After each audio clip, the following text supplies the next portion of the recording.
Well, thank you very much, everybody. It's a great honor to have President Ferdinand Marcos Jr. of the Philippines, a great family legacy, and highly respected in this country. I know that because I have many friends in the Philippines, and there's great respect, or I couldn't say it, so congratulations. Thank you. We're going to be talking about trade. We're going to be talking about war and peace. They're a very important nation militarily, and we've had some great drills lately. We're back with them. I think I can say that the last administration was not getting along with them too well. They didn't get along with anybody. They didn't know. Honestly, they didn't know what they were doing. But we have some fantastic military relationships with the Philippines, and that's been reinstituted. And Pete, I would say that you couldn't be happier, right, with the relationship. So I just want to say it's an honor to have you. We're going to talk about trade today, and we're very close to finishing a trade deal, big trade deal actually. And we do a lot of business with you. It's a lot of income coming in for both groups. But I was surprised to see the kind of numbers. They're very big, and they're going to get bigger under what we're doing and what we're proposing. And I just want to thank you for being with us. It's a great honor. You and your representative. It's really a great honor.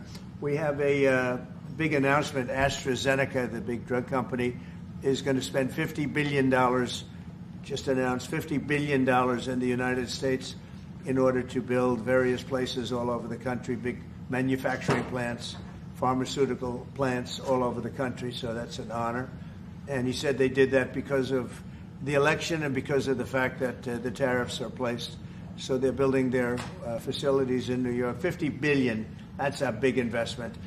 And it's going to be a very good investment. I have no doubt about it. So thank you to AstraZeneca. And with that, I'd like to have you say a few words, please. Thank you very much, Mr. President. Of course, we're all very happy to be here to once again reaffirm the very strong ties between the Philippines and the United States, ties that go back over 100 years. And considering the context in which we live these days, especially in my part of the world, this has evolved into as important a relationship as is possible to have. We must remember that the United States is our only treaty partner in the Philippines, and that has stood us in good stead over the years, certainly through the Second World War, and the cultural memory of all Filipinos, down to even the school children, is that our strongest, closest, most reliable ally has always been the United States. And that is something that we value, that we are grateful for, and that we will continue to foster as we go on. With the leadership of President Trump, I am very confident that we will be able to achieve that. I think it is worthwhile to remember that it was President Trump who, in his first term, characterized the relationship between the Philippines and the United States as ironclad. And that has been necessarily the case since that time that you made that statement, sir. And it is something that the Philippines will always hold close to its heart. Thank you once again, and we are honored, and it is our great pleasure to be here and to visit with the President of the United States. Thank you, sir. It's my great honor. Any questions, please? Mr. President? Yeah, please, go ahead. Go ahead. Mr. President, do you think that Fed Chair Jerome Powell should resign? I think he's doing a bad job, but he's going to be out pretty soon anyway. In eight months, he'll be out. But I call him too late. He's too late all the time. He should have lowered interest rates many times. Europe lowered their rate 10 times. We lowered ours none. And it's causing a problem for people that want to buy a home. Look, our economy is so strong now, we're blowing through everything. We're setting records. You know that. You see that. And whether it's the Philippines or anyone else, we're setting records at levels that nobody's ever seen before. But you know what? People aren't able to buy a house because this guy is a numbskull. He keeps the rates too high, and probably doing it for political reasons. The only time I remember him cutting rates, he cut the rates just before the election to try and help Kamala or whoever he was trying to help. He probably didn't know. And he's building a building. He's $2.7 billion. They have a $900 million overrun. What is that? And that was given by Biden. That was another Biden deal. And this guy's building this building that's severely overrun. And what does he need the building for? What does he need? He needs space for more people. So they did a big study the other day, and they called all of the great intellects and the great economists and all of the great everything. And it was 71, and only 2 got it right. Me and another gentleman that happens to be very smart. 69 people got it wrong, and the Fed got it wrong, more wrong than anybody. And you know, he has these think tanks, and they build buildings for people that think, and it's really not thinking. It's a little bit of combination of thinking, but it's something you sort of have or you don't have. They don't. The job he's done is just terrible. He ought to raise interest rates. You know, we should be at 1%. We should be leading the world. Instead, we're paying 4%. And if you look at what that means, that's over $1 trillion in interest that we have to pay. That with the striking of a pen, we would be saving more than $1 trillion. Is that right, Scott? Yes, Do you have sir. anything to say about it? Yes, sir. I called yesterday and this morning for the Fed to do a big internal investigation to understand not their monetary policy, but everything else. The Fed has had big mission creep, and that's where a lot of the spending's going. That's why they're building these new or refurbishing these buildings. And I think they got to stay in their lane. And I think that based on the way they cut rates last fall, they should be cutting rates now. It's inconceivable. I know the Fed very well, that they can be spending $2.7 billion to build a building. They don't do anything. It's the greatest job. You show up one day, a half a day, you make a little speech, the economy is doing well, the economy is not doing well, we're going to raise interest. And he's got it wrong. That's why I call him too late, T-O-O, too late. And it's really too bad. But it is affecting people that want to buy houses, and that shouldn't happen. And Mr. President, And you know, he should lower them. Those rates should be 3 points lower. That's what they should be, 3 points lower, maybe more than that. I would like to ask both of you Yes. one question. Mr. President Marcos, next year, Philippines is going to be the rotating chair of ASEAN. I wonder how do you plan to balance your relationship between the United States and China?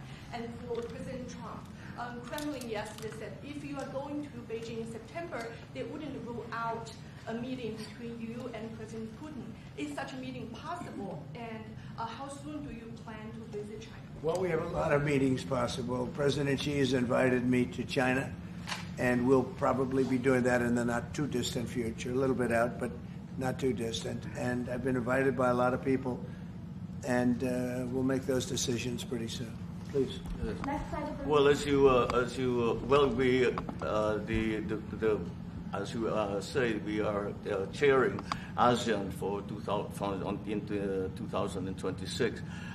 There is no need, in a sense, to balance, as you characterize it, to balance our relationship within the United States and China, simply because our foreign policy is an independent one, and we are essentially concerned with the defense of our territory and the exercise of our sovereign rights. Now, whether we do this not alone, we need to do this with our partners. And again, our strongest partner has always been the United States. But of course, we are trying to form coalitions and multilateral relations so that those like-minded nations who share the same values as we do, who hew to international law, most specifically the UNCLOS, present that position very clearly to anyone who has intentions of unilaterally changing the world order, and that is how we are guided in that. And I don't mind if he gets along with China, because we're getting along with China very well. We have a very good relationship. In fact, the magnets, which is a little complex piece of material, but the magnets are coming out, very well. They're sending them in record numbers. We're getting along with China very well, and I don't mind if the president dealt with China. If that's meant, because I think he has to do what's right for his country. I've always said, make the Philippines great again. Do whatever you need to do, but you're dealing with China wouldn't bother me at all. No, well, no, it is something that we have to do in any case. Yeah. And certainly. What are your comments to the Mr. President, do you support the Justice Department seeking a new interview with Ghislaine Maxwell? Did you urge the Attorney General to seek? I don't know anything about it. They're going to what? Meet her? Your Deputy Attorney General has reached out to Ghislaine Maxwell's attorney asking for a new interview. Yeah, I don't know about it, but I think it's something that sounds appropriate to do, yeah. Do you have any concern that your Deputy Attorney General, as your former attorney, would be conducting the interview, given... No, I have no concern. He's a very talented person. He's very smart. I didn't know that they were going to do it. I don't really follow that too much. It's sort of a witch hunt, just a continuation of the witch hunt. The witch hunt that you should be talking about is they caught President Obama absolutely cold, Tulsi Gabbard. What they did to this country in 2016, starting in 2016, but going up to 2020 in the election. They tried to rig the election, and they got caught. And there should be very severe consequences for that. When we caught Hillary Clinton, I said, you know what? Let's not go too far here. It's the ex-wife of a president, and I thought it was sort of terrible. And I let her off the hook, and I'm very happy I did. But it's time to start, after what they did to me, and whether it's right or wrong, it's time to go after people. Obama's been caught directly. So people say, a group. It's not a group. It's Obama. His orders are on the paper. The papers are signed. The papers came right out of their office. They sent everything to be highly classified. Well, the highly classified's been released. And what they did in 2016 and in 2020 is very criminal. It's criminal at the highest level. So that's really the things you should be talking about. I know nothing about the other, but I think it's appropriate that they do go. May I ask you about that, Mr. President? Yeah. Tulsi Gabbard has submitted a criminal referral to the Department of Justice. From your perspective, who should the DOJ target as part of their investigation? What specific figures in the Obama administration? Well, based on what I read, and I read pretty much what you read, it would be President Obama. He started it. And Biden was there with him, and Comey was there, and Clapper. The whole group was there. Brennan, they were all there in a room. Right here, this was the room. This is much more beautiful than it was then, but that's okay. I have nice pictures up. They came out of the vaults. They were in there for 100 years. This is much more beautiful. We have the Declaration of Independence now in the room, which wasn't here. I guess people didn't feel too good about putting it here, but I do. But you know what? If you look at those papers, they have them stone cold, and it was President Obama. It wasn't lots of people all over the place. It was them too. But the leader of the gang was President Obama, Barack Hussein Obama. Have you heard of him? And except for the fact that he gets shielded by the press for his entire life, that's the one they... Look, he's guilty. It's not a question... I like to say, let's give it time. It's there. He's guilty. This was treason. This was every word you can think of. They tried to steal the election. They tried to obfuscate the election.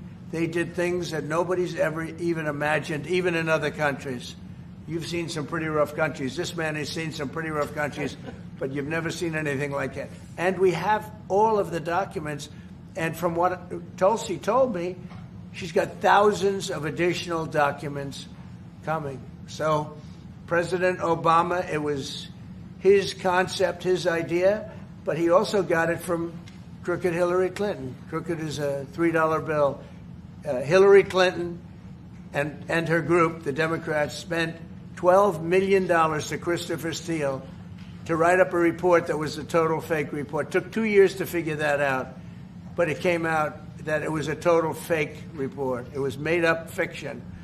And they used that. Now, the one thing they weren't able to do was to, and probably the only thing I respect about the press in years is the press refused to write it before the election. They refused to put it in. The Steele report was a disaster. all lies, all fabrication, all admitted, an admitted fraud. She paid $12 million, and the Democrats, for that report to a wise guy named Christopher Steele. He wrote a phony report, and they wanted to get that report in before the election. And I'll tell you what, I talk about all the time, the fake news, how bad it is. But in this case, they wouldn't do it. They saw it, they read it, and they said, we don't believe it. And it was only after, substantially, like a month and a half after the election, that it got printed, and it was a big wisp. It was just like a bang of nothing, because the election had ended. If that report had gotten published by the New York Times or somebody, and I respect the Times for maybe only this, because they're crooked as you can be. They're a terrible paper, a crooked, corrupt paper. But for this one moment, they said, this is bullshit, we can't put this in. And neither could any other paper. Wall Street Journal's a lousy paper, very, very dishonest paper. As you see, I'm suing them for a lot of money because they do things very badly. It's got a nice name, but it's really, in my opinion, it's a terrible paper, and it can be corrupt. But just so you know, they didn't take the Steele report. It was the dossier. Remember the famous dossier? I called it the fake news dossier. The news wouldn't publish it. And I'm amazed. They had 2.5 months. It was finished. 2.5 months. That was supposed to be what was going to happen. And it got published a couple of months after the election.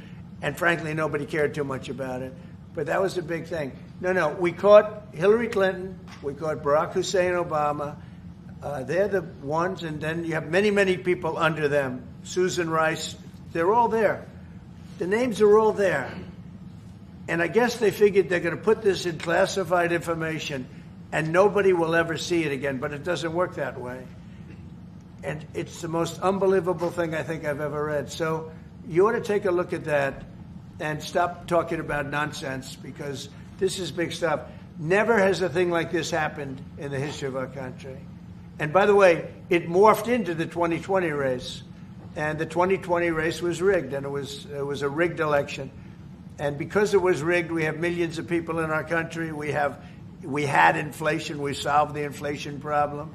But millions and millions of people came into our country because of that. And people that shouldn't have been, people from gangs and from jails and from mental institutions, people that we don't want in our country, and people that we're getting out, dangerous people. 11,888 murderers, many of them 50%, more than 50%, murdered more than one person. I hate to say this with such a distinguished guest, but, you know, they asked me a question. I got to answer the question. No, Barack Hussein Obama is the ringleader. Hillary Clinton was right there with him, and so was Sleepy Joe Biden. And so were the rest of them. Comey, Clapper, the whole group. And they tried to rig an election, and they got caught. And then they did rig the election in 2020. And then because I knew I won that election by a lot, I did it a third time, and I won in a landslide. Every swing state won the popular vote. But I won that all the same way in 2020. And look at the damage that was caused.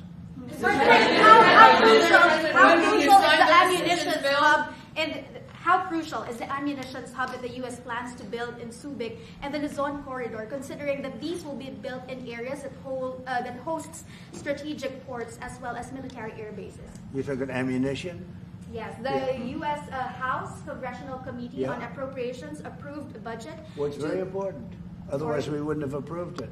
Sorry? Yeah, it's very important. Otherwise, we wouldn't. We need ammunition. We're going to end up in a few months, we'll have more ammunition than any country has ever had. We're going to have more missiles than any country has ever had. We're going to have all the speedy missiles. We'll have the speedy ones, the slow ones, the accurate ones, the ones that are slightly less accurate. We have everything. But we will have more ammunition than any country has ever had. It's very important to me. Okay. Go ahead, please, Red. Sir, when you say that you're close to making a trade deal, what gaps remain? And for President Marcos, sir, I was just wondering, do you not think that perhaps the Philippines hosting U.S. missile systems could be considered escalatory by China, especially because they can strike defensively by China? Thank you.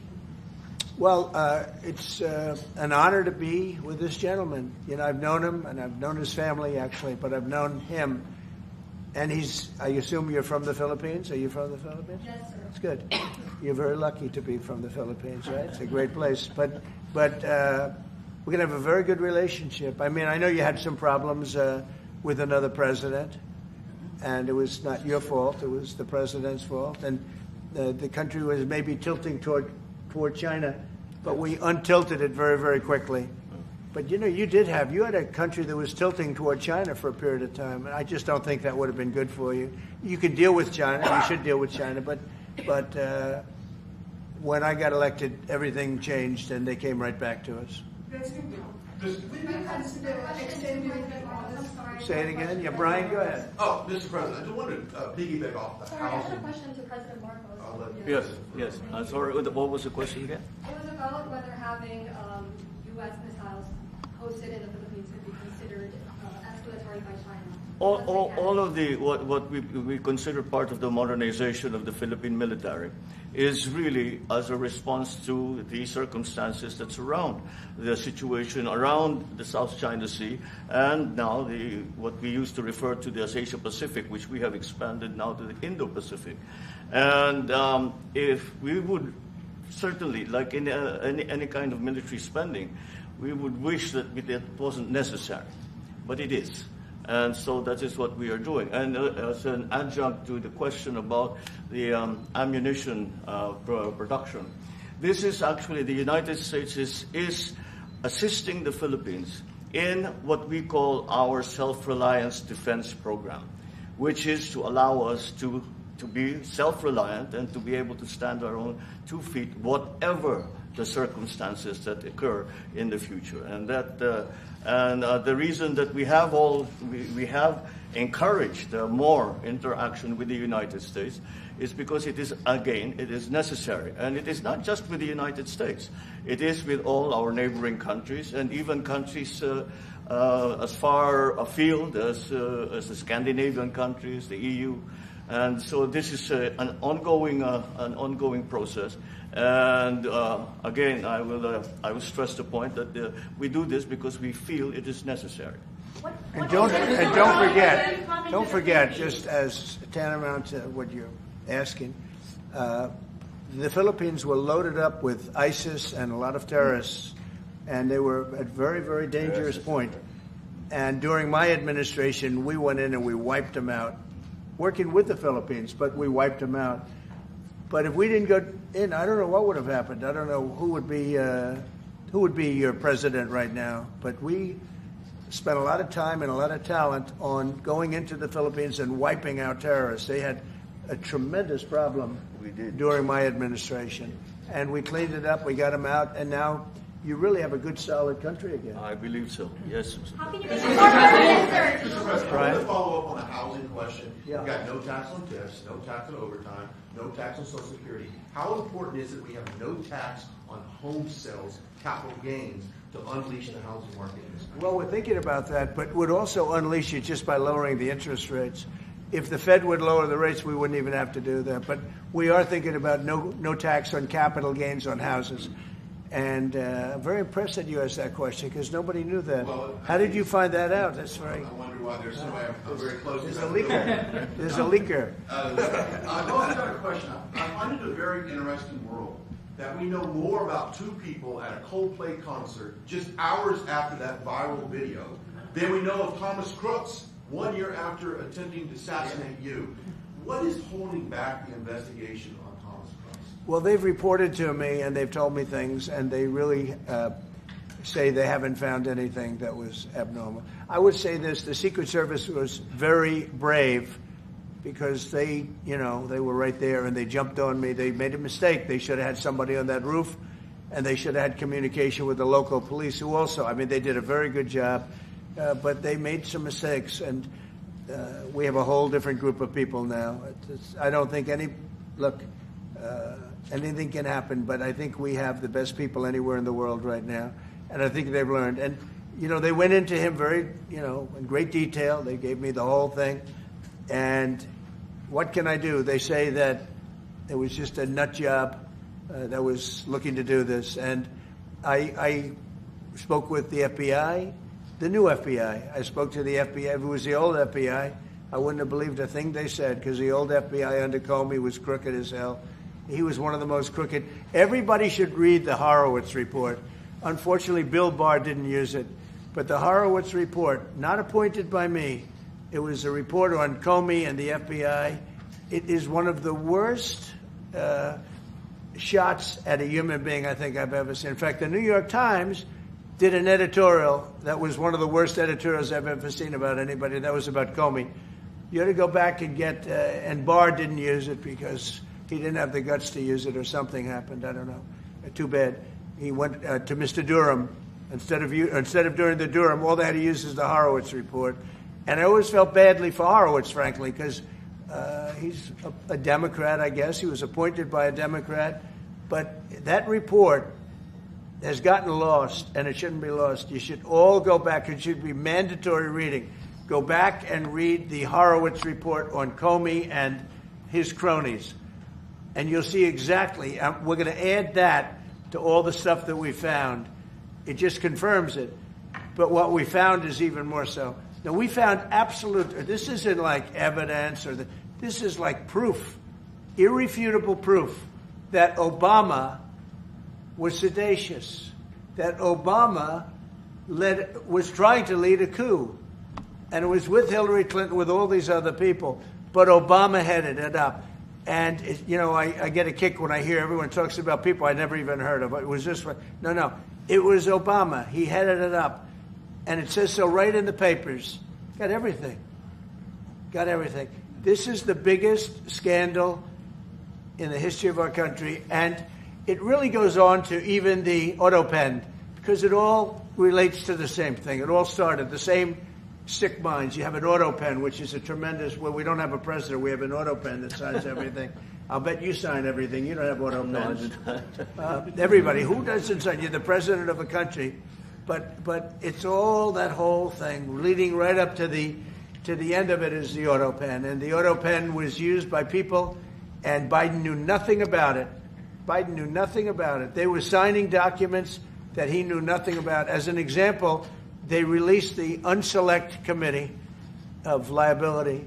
The Unselect Committee spent 2 years grilling everybody, and then they destroyed all the evidence. You know why? Because the evidence made them guilty, and he gave them all a pardon. The Cheney, all the scum that was on the Unselect Committee, Cryan, Adam Kinzinger, and Democrats, and he gave them a pardon. Do you have something else, guys? I was going to add one more thing on Adam Schiff.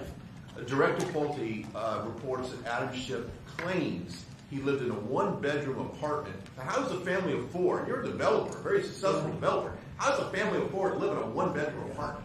No, it looks like Adam Schiff really did a bad thing. They have him. Now, let's see what happens. It's not up to me. I stay out of it purposely. But it's mortgage loan fraud. It's a big deal. He defrauded banks and insurance companies and the federal government. But it's very simple. It's mortgage loan fraud. And you're right. That's a lot of people to live in a one-bedroom apartment, right? But he put it down. But he has a lot of other things far worse than that. So, no, Adam Schiff, they have him 100% on mortgage fraud. Now, if there's anybody else in this room except you would have no problem. But anybody else in this room, you'd have a problem. I'd have a problem. Yeah, please. So there was a hearing yesterday in the Harvard case. Would you allow Harvard to get their federal dollars back as a part of any agreement with the administration? No, I'm not giving. Harvard's been given $7 billion. Can you believe it? By the $7 billion, and we want money to go to all universities, not Harvard. Harvard got more than anybody else. They have $52 billion. They get huge tax incentives and tax breaks on that $52 billion. But they have $52 billion, and they got $7 billion over a short period of time. And we have a very hostile judge appointed by Barack Hussein Obama, a very, very hostile judge who knows exactly right from wrong. But we expect to win it on appeal. She hasn't given a decision yet, but she's very hostile, and she was put by Barack Hussein Obama. And generally speaking, anybody that does that, we're going to have problems with. So we don't expect to have. We won the case yesterday.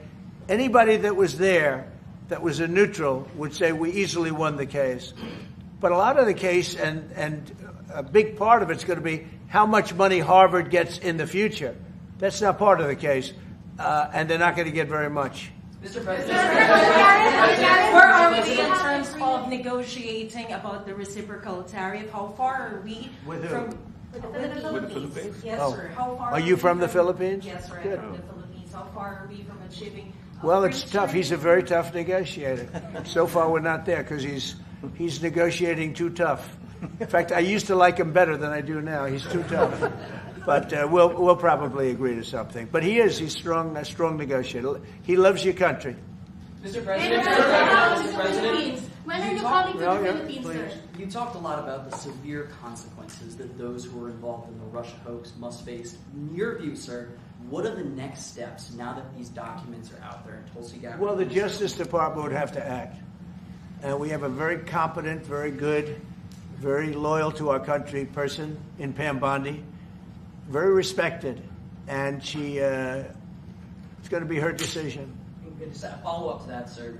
Kristi Noem was in New York City visiting an off-duty CBP officer who was allegedly shot this weekend by an illegal alien who came into the country during the previous administration. Right. What is your message to any local leaders who continue to push sanctuary city policies after this nearly tragic incident? So the only thing I don't understand, because you like to understand things and we're all smart people and all, but why would they allow 21 million people into our country, unvetted, unchecked? You don't allow it. You wouldn't allow people then. He's tough. No, the country's run properly. Biden and his group of thugs, and I don't think it was Biden, I think it was the people that surrounded that beautiful Resolute desk right behind you. They allowed 21 million people, probably much more than that, and many of them came from jails and gangs and drug dealers and mental institutions, insane asylums. Many of them are very sick. 21 million, probably 25 million, probably even more than that. And we're getting them out. Many were murderers, as I said. They killed people. Many killed more than one person. Stone cold murderers. I don't understand why they would have allowed that. There's only two reasons. The vote. Because they want voters. That's one reason. I don't think they would have done it for that because they cheat. You know, they're so good at cheating, they don't need that. But the vote, and the second reason is they hate our country. I think they hate our country. I actually do. And it's the biggest problem. I mean, much of our time is spent with, you know, we have the strongest border anywhere in the world now. Maybe even stronger than your border, if you can believe it. We have no people came in last month, zero, which is pretty amazing. I'm not even sure I can believe that. But liberals are the ones that do that calculation. So, but we had no people come in. A year ago, we had hundreds of thousands of people come in. Hundreds of thousands of people. And they flowed in. And if it wasn't for the election, it would have been millions of people came in last year. So millions of people prior to election time, they allowed millions and millions of people to come into our, I mean, you saw it. They'd open the gates. If you took an Alabama-LSU football game that holds 128,000 people, I was there, 128,000 people, and I liked them and they liked me. But if you took that and doubled it, that's what used to flow into our country on a daily basis. It's not even believable. And we're getting them out, and we're starting with the worst ones. And we had a man shot yesterday, a police officer who's a great gentleman, shot right here in the throat. Probably won't be able to speak again. But he was brave, and he shot the other guy, and they ended up getting him. And you saw the scene where his friend took him to a hospital and dumped him down on the sidewalk. The whole thing was crazy. But why would anybody do to our country what these Democrats have done? And honestly, we can never forget it. We can never forget it. What they have done, the damage that they've done to America is very, very sad. Thank you very much, everybody. Thank you guys for heading out.